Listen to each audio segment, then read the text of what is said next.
Ladies and gentlemen, this is quite shocking. A Ugandan general demands U.S. ambassador to apologize or should leave Uganda. What's going on?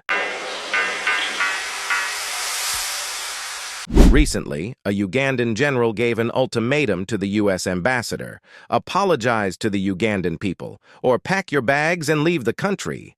But what triggered such a bold move? And what does it mean for U.S.-Uganda relations? Stick around as we dive deep into the dramatic standoff and uncover the larger geopolitical puzzle behind this heated exchange.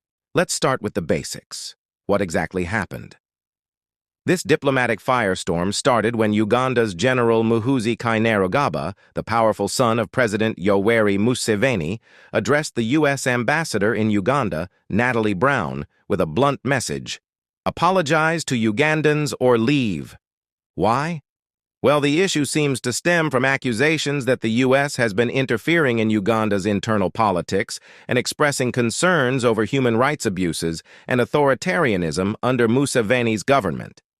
For the Ugandan leadership, this was the last straw. General Muhoozi, a key figure in Uganda's military and political structure, wasn't having it anymore. He believes that Uganda deserves respect, not lectures from foreign powers, and he made sure to voice that loud and clear. On Friday, Ugandans woke up to a barrage of tweets from the Chief of Defense Forces, CDF, Gen Muhoozi Kainerugaba, castigating U.S. Ambassador to Uganda William W. Pop for allegedly undermining the government of President Yoweri Museveni. Fellow Ugandans, it is my solemn duty to announce to you all that we as a nation are about to have a serious confrontation with the current U.S. ambassador to our country. For disrespecting our beloved and celebrated president and undermining Uganda's constitution, he posted on X. If this current U.S. ambassador does not apologize to Minzi personally by Monday morning, 9 a.m., for his undiplomatic behavior in our country, we will demand he leaves Uganda. We have no problem with the USA. As I have said many times, it is a country we love and admire. But lately we have a lot of evidence that they have been working against the NRM government. Gen Muhoozi is the president's son. Information from the U.S. Embassy indicates that the staff were caught unawares and did not understand where the statements by the CDF were coming from, yet he gave them less than 72 hours to take action. Mr. Pop had not responded to the comments by press time, and neither had any official at the mission in Kampala. We are trying to analyze the situation, a source there said. The mission reportedly sent a message of concern to the Foreign Affairs Ministry, but had not got a response by Friday evening. Matthew Miller, the Department of State spokesperson, in a statement to this publication, says the United States is the largest and longest-standing international partner with Uganda and the Ugandan people with a relationship spanning over 60 years.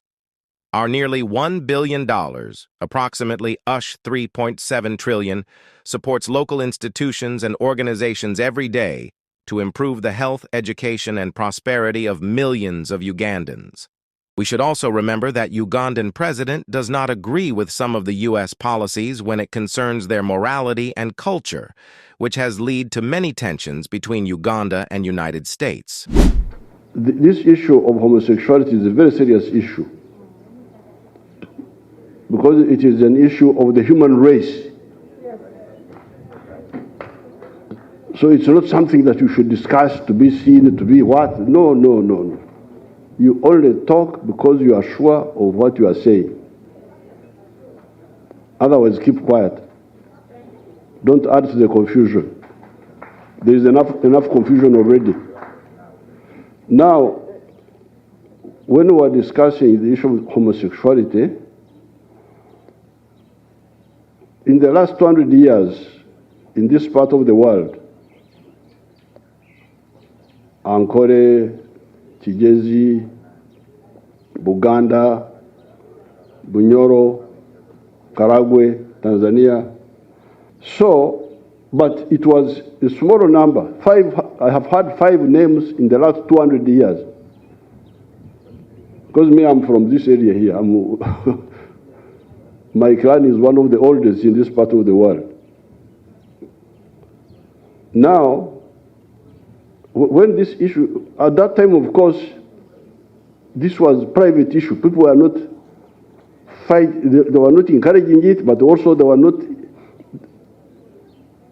not fighting it because it was like hidden, small secret of some few people. The problem with the Europeans is that they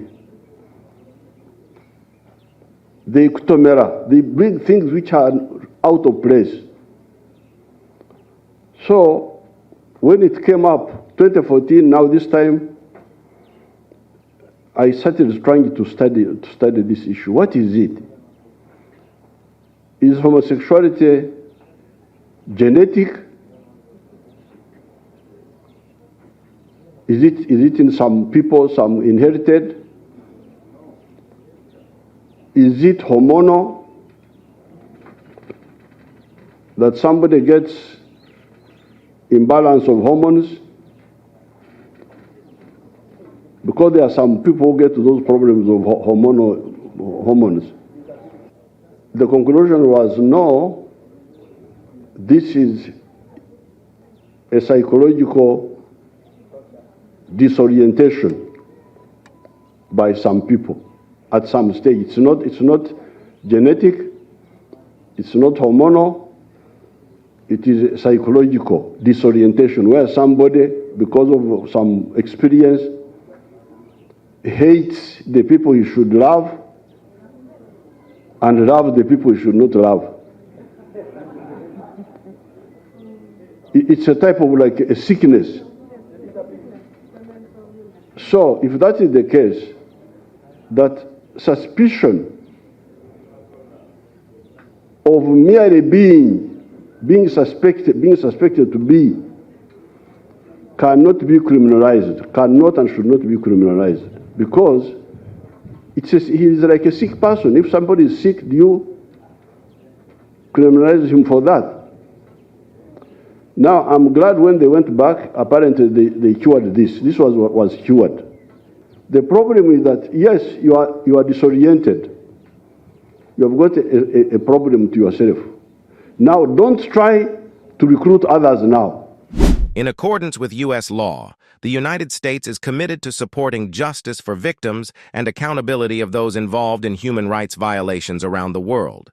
This includes denying or restricting travel visas to visit the United States for individuals with demonstrated evidence in committing abuses. As friendly nations, we maintain an open and honest dialogue with Ugandan authorities about the protection of human rights as enshrined in the Ugandan Constitution and international declarations and agreements. Now let's rewind a bit and dive into the complex relationship between the U.S. and Uganda. For decades, Uganda has been a strategic partner for the United States in East Africa. This partnership includes cooperation in counter-terrorism, particularly in the fight against Al-Shabaab in Somalia, and receiving U.S. financial aid for health initiatives, including HIV/AIDS programs. But this relationship hasn't always been smooth. The U.S. has repeatedly criticized Uganda for its human rights record, including the government's handling of political opposition and controversial laws, like the anti-LGBTQ+ legislation. On the other hand, Uganda's leadership, especially General Muhoozi, has grown increasingly vocal against what they see as Western meddling in African sovereignty. The growing tension between Uganda's assertiveness and America's concerns over human rights is the backdrop of this latest diplomatic showdown. Uganda's leadership might feel they have the upper hand, but there's a lot at stake here. Economically, Uganda benefits significantly from U.S. aid. Cutting ties with the U.S. would mean risking hundreds of millions in financial support, especially in areas like healthcare, education, and security. On top of that, Uganda's international image could suffer, sending shockwaves through its relationships with other Western allies. But there's also a bigger picture. Uganda has been strengthening ties with other global powers, like China and Russia. Could this ultimatum be a sign that Uganda is ready to pivot away from the West and toward new alliances? General Muhoozi's bold stance might be part of a larger strategy to realign Uganda's geopolitical future. For the United States, this incident poses a real dilemma. Does the U.S. back down, apologize, and risk appearing weak in the face of authoritarian regimes? Or does it stand firm, potentially risking its influence in a key? The stakes are even higher because Uganda is a strategic military ally. Losing Uganda could diminish U.S. influence in the fight against terrorism in East Africa and open the door for rival powers, like China or Russia, to expand their influence in the region. This diplomatic spat isn't just about Uganda and the U.S. It reflects a broader trend across Africa, where many leaders are pushing back against what they see as neo-colonial interference by Western powers. Countries like Uganda are increasingly looking to diversify their alliances, with many turning toward non-Western powers like China, Russia, and Turkey. This is part of Africa's larger quest for sovereignty and self-determination in a rapidly shifting world order. Uganda's bold move might inspire other African nations to follow suit, further reshaping the continent's geopolitical landscape. So, where do we go from here? Will the U.S. apologize? Or will this escalate into a full-blown diplomatic crisis? And more importantly, what does this mean for Uganda's future on the world stage? One thing is for sure, this is far from over. In all these fights, I have never stood on the wrong side. Never. That is the line of the NRM. We never have two languages. What we tell you in the day is what we shall tell you in the night.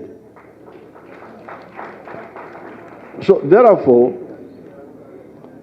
the woman of the world, so therefore the signing is finished, nobody will move us. But the woman from the World Bank told me two issues, for which I was going to return the bill again. Issue number one is requiring employers to make sure that there are no homosexuals in their company. Something like that.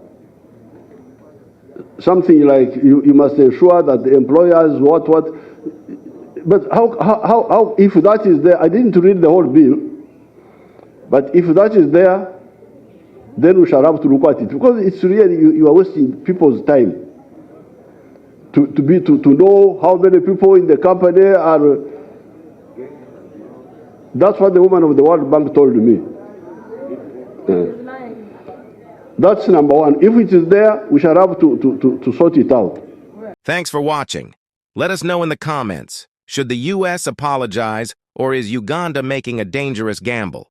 We'll be keeping a close eye on the situation, so make sure to subscribe to stay updated on the latest developments.